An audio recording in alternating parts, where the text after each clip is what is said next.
ताजपुर गांव में जहां जीवन की गाड़ी धीमे चलती थी, वहां मुन्ना नाम का एक सीधा साधा आदमी अपनी पत्नी सीमा और प्यारे से बेटे हैदर के साथ रहता था। मुन्ना गांव के सबसे गरीब आदमियों में से एक था, लेकिन उसके हौसले हमेशा बुलंद रहते थे। हर सुबह सूरज की पहली किरण के साथ वह घर से निकल पड़ता, अपने कंधों पर परिवार के भरण पोषण की जिम्मेदारियों का बोझ लिए। अजी, आज फिर इतनी जल्दी काम पर जा रहे हो? हाँ सीमा, अभी मजदूरी अच्छी चल रही है तो फुर्सत ही नहीं है। पता नहीं कब तक ऐसा रहे। अगर बरसात शुरू हो गई तो कोई काम नहीं मिलेगा और फिर मुश्किल हो जाएगी। मुन्ना तो मजदूरी पर निकल जाता, सीमा भी अपने दिन भर के कामों में जुट जाती। घर का सारा काम निपटाकर वह शाम के लिए कुछ किराने का सामान लेने पास की एक बड़ी दुकान पर जाती है।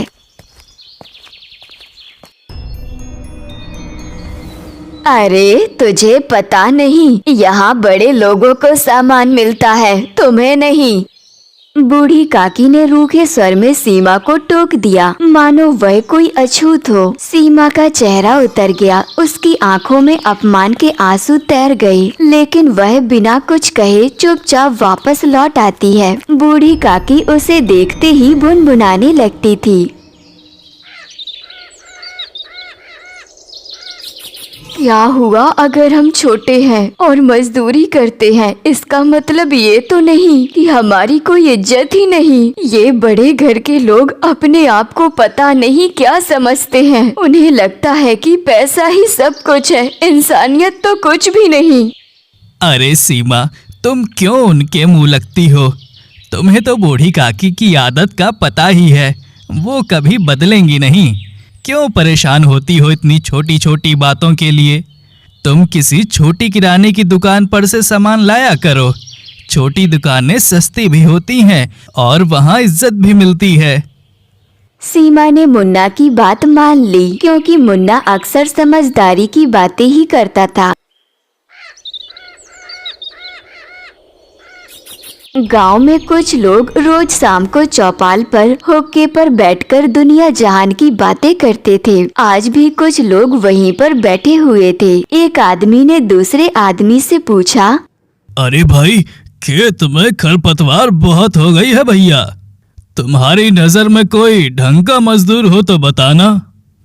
अरे भाई, मजदूर ही ढूंढ रहे हो तो अपना मुन्ना है ना। अरे भैया, वो बहुत मेहनती है।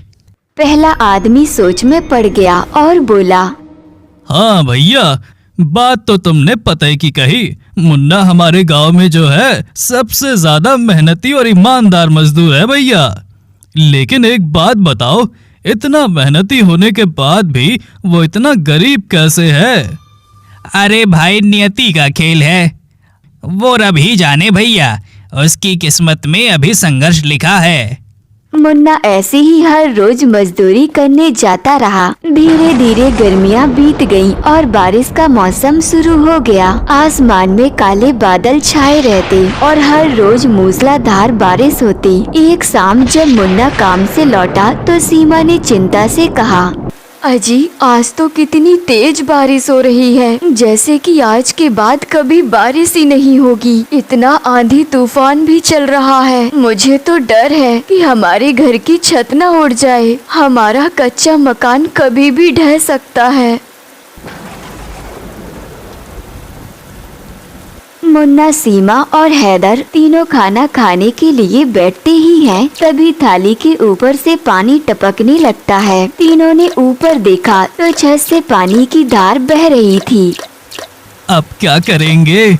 ऐसे तो घर का सारा सामान गीला हो जाएगा। हाँ जी, वो बात भी है। एक काम क्यों नहीं करते? तुम जाकर अपनी काकी से मदद क्यों नहीं मांगते? वैसे भी उनका घर तो कितना बड़ा है। अगर हमारा थोड़ा सा सामान रख ले तो उनकी बड़ी मेहरबानी हो जाएगी। लेकिन वो हमें बिल्कुल पसंद नहीं करती। तुम्हें तो उनकी आदत पता ही है। हाँ, वो तो है, लेकिन काका, वो मन के बहुत साफ है। एक बार पूछने में हर्ज ही क्या है? सीमा के कहने पर मुन्ना अपनी काकी के घर जाता है। दूसरी तरफ काकी और काका अपने घर में बैठकर बारिश के सुहावने मौसम का आनंद ले रहे थे। हा, कितना अच्छा मौसम है। आज बारिश होने की वजह से गर्मी से राहत मिली। कितनी ठंडी ठंडी हवा चल रही है। हाँ, भाग्यवान वो तो है। आज तो गर्मा गर्म पकौड़े खाने का मन कर रहा है। हाँ, क्यों नहीं। मैं अभी महाराज जी से बोल के पकौड़े बनवाती हूँ। और वो पकौड़े बनाने अंदर चली जाती है।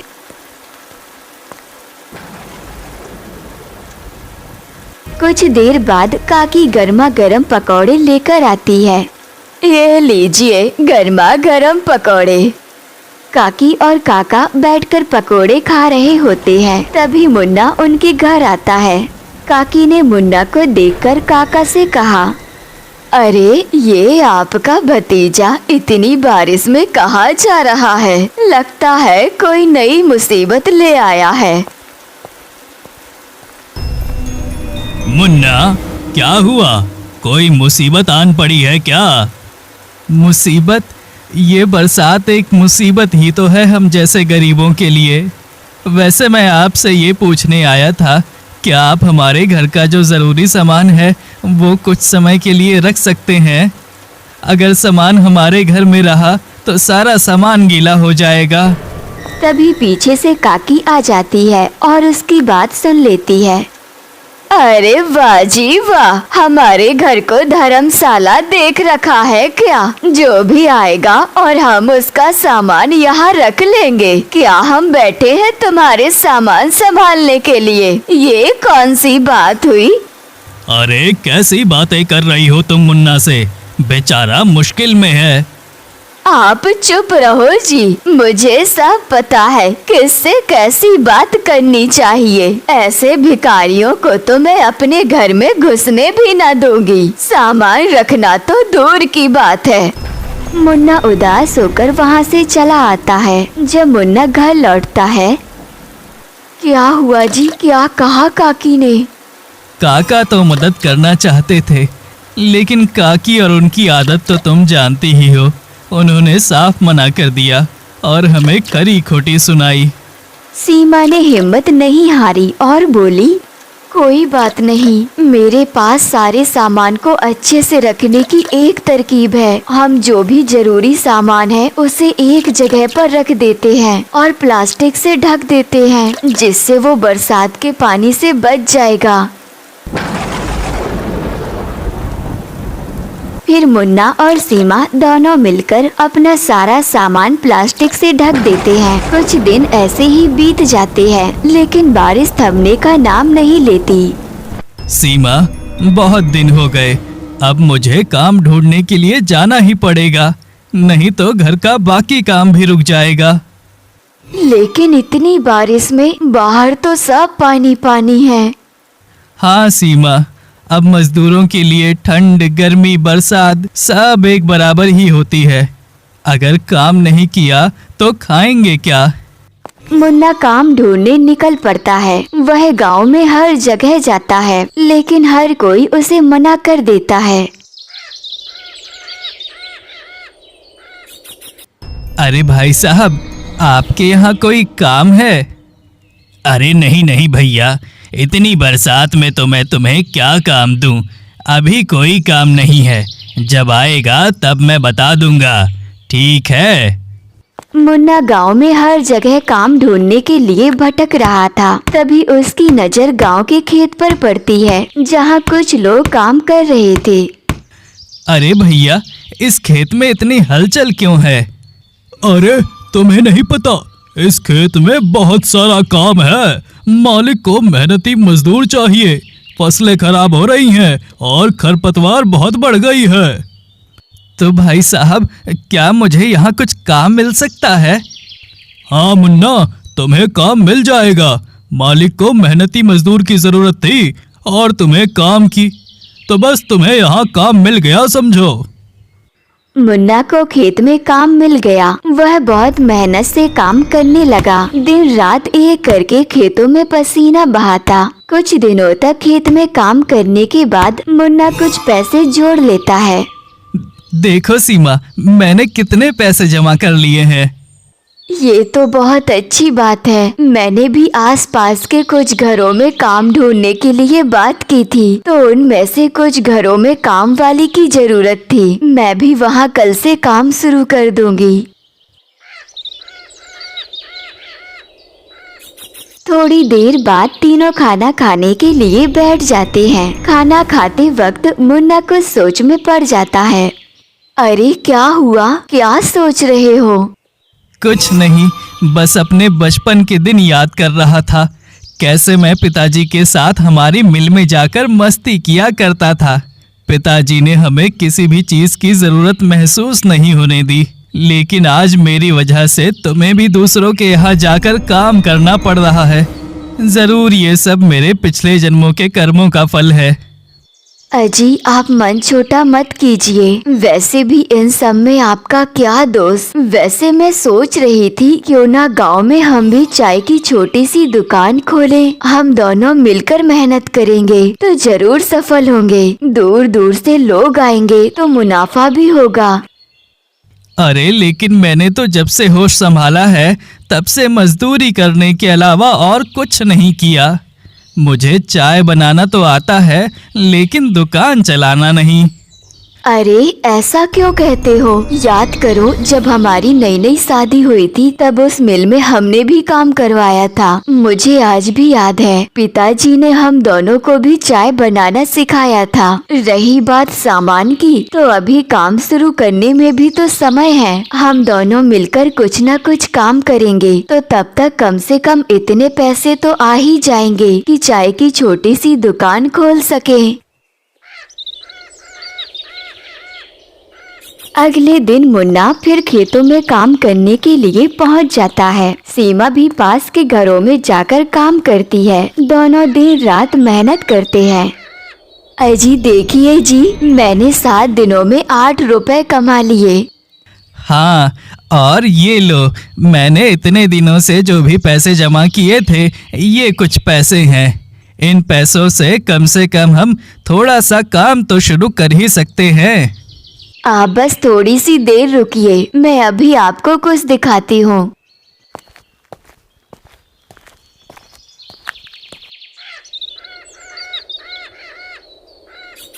सीमा ने एक कोने में रखा पुराना गैस चूल्हा दिखाया। अरे ये तो पिताजी का गैस चूल्हा है ना? हाँ, ये वही चूल्हा है। उसमें धूल आ गई थी। मैंने इसे अच्छे से साफ करवा लिया है और अभी फिर से चलने लग गया है। देखो ये कितना काम का है। तुम तो बहुत समझदार हो गई हो सीमा। चलो तो फिर क्या देर है, हम बाजार से जरूरत का सामान ले आते हैं और फिर कल से काम शुरू करेंगे।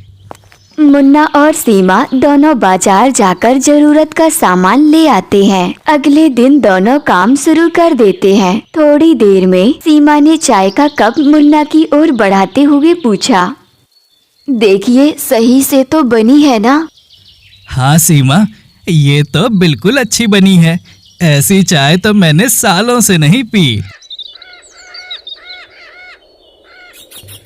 मुन्ना और सीमा पूरे दिन भर में बहुत सी चाय बनाते हैं। उनकी चाय की खुशबू पूरे गांव में फैलने लगती है। उनकी चाय का छोटा सा बिजनेस शुरू हो जाता है। धीरे धीरे उनकी चाय गांव में पसंद की जाने लगती है और उनकी बिक्री भी बढ़ने लगती है। सीमा, मैंने इन सभी बर्तनों में दूध और चीनी डाल दिए हैं। अब तुम मुझे बता दो कितनी चाय कौन से कप में भरनी है। सीमा और मुन्ना उन चाय के कपों को अच्छे से पैक करके एक झोले में भरकर रख देते हैं। अब हम बिल्कुल वैसे ही चाय बनाएंगे जैसे पिताजी बनाया करते थे। हाँ सीमा, उनकी चाय की तो बात ही कुछ अलग थी। ऐसी चाय कोई और नहीं बना सकता था। बूढ़ी काकी दिन भर चुपके से उन दोनों पर नजर रखे हुए थी। वह उनकी छोटी सी सफलता से जलने लगी थी। अरे इन दोनों का कुछ न कुछ तो करना ही पड़ेगा। अच्छा जी, चाय व्यापारी बनना है। रुको, तुम दोनों का रास्ता बंद कराती हूँ। इनकी ये छोटी सी दुकान बंद करवा कर ही दम लूंगी।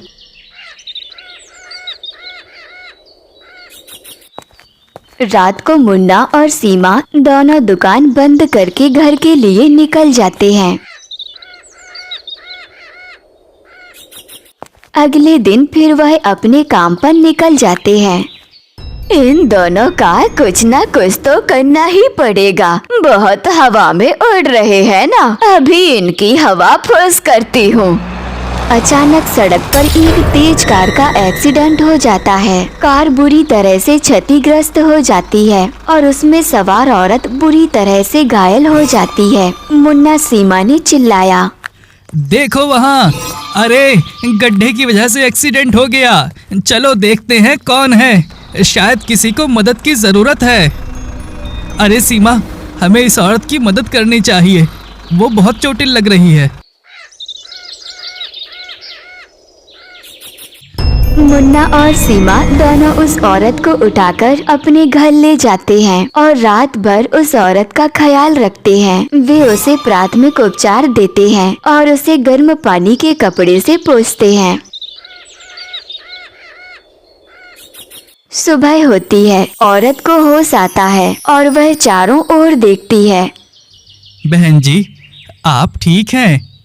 हाँ जी, मैं ठीक हूँ। आपका बहुत बहुत धन्यवाद। अगर रात को आप लोग मुझे नहीं उठाते तो कुछ भी हो सकता था। आप लोगों ने मेरी जान बचाई है। आप मुझे काफी गरीब लगते हैं। जब आपने मेरी मदद की तो मेरा भी फर्ज है कि मैं आपकी मदद करूँ। नहीं बहन जी, हमने तो बस अपना फर्ज निभाया है। हम गरीबों की यही दौलत है, किसी के काम आ सकें। आप जैसे भले लोग मैंने बहुत कम देखे हैं। मुझे कुछ तो करने दीजिए आपके लिए। अगर आप सच में हमारी मदद करना चाहती हैं तो हमें धन दौलत की भोग नहीं है। हमें मेहनत से कमाया हुआ 2 वक्त का खाना मिल जाए, हम उसी में खुश हैं। बस अगर आप हमारी चाय की बड़ी दुकान रखवा दें तो हमारी बहुत मदद हो जाएगी। हम उस पर और मेहनत करेंगे। औरत मुन्ना के सीधेपन और ईमानदारी से बहुत प्रभावित हुई। वह एक अमीर व्यापारी थी। उसने तुरंत मुन्ना और सीमा के लिए गांव में एक अच्छी जगह पर एक बड़ी और सुंदर चाय की दुकान रखवा दी। उनकी दुकान बहुत अच्छी चलती है और जल्दी मुन्ना की चाय दूर दूर तक मशहूर हो जाती है। उसकी दुकान पर हमेशा भीड़ लगी रहती। उसकी मेहनत और ईमानदारी रंग लाती है और मुन्ना और उसका परिवार खुशी खुशी रहने लगता है। तो प्यारे दोस्तों, हमारे आगे कितनी भी मुसीबत हो, लेकिन हमें कभी भी हिम्मत नहीं हारनी चाहिए और हमेशा डटकर हर परेशानी का सामना करना चाहिए, क्योंकि मेहनत का फल हमेशा अच्छा ही होता है। इसलिए हमेशा मेहनत ही करें। प्यारे दोस्तों, इस कहानी को लाइक, कमेंट और चैनल को सब्सक्राइब करना बिल्कुल ना भूलें।